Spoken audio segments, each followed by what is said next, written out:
All right, I'm just going to do a really quick video. There's nothing really to today's stuff. It just kind of takes a little time. So we're finding the range and standard deviation today.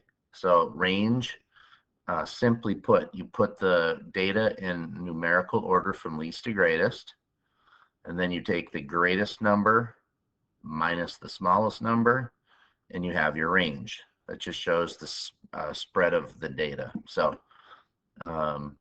again, in this case, 78 is the smallest, 92 the biggest, and 92 minus 78 gives us that 14, and that is just the spread of data. So a little bit more complex. Here's the standard deviation, but it's nothing. It's really not a big deal here. First thing I have to do, again, I have my data. Then I figure out the mean or the average. So remember, you add them all together, divide by how many you have. So in this case, I divide by 10 because there's 10 data points or 10 sets or pieces of data in the data set. So in this case, I get the X bar, or the average is 85. So you can see X is just your data from all your data set here. X bar, notice they all are 85 because that is the mean. I just put 85 in every one of those boxes. Then the third column is, you take the first column minus the second column. So 78 minus 85 is a negative 7. 80 minus 85, negative 5. 83 minus 85, negative 2, and so on. And obviously when I get here, 86 minus 85, now I have positive numbers. Make sure you pay attention to which ones are positive, which ones are negative.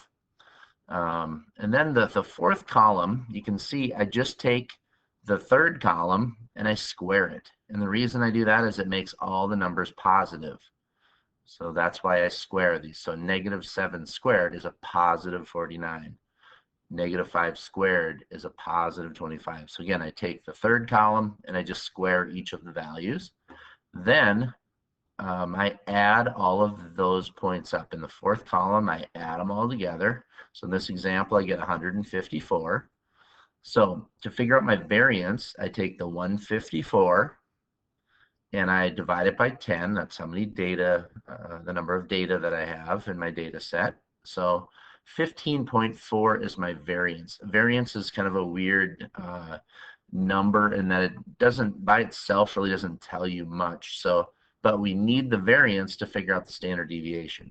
Standard deviation is simply the square root of the variance. So the square root of 15.4, or the 154 over 10, however you want to look at that, is 3.9.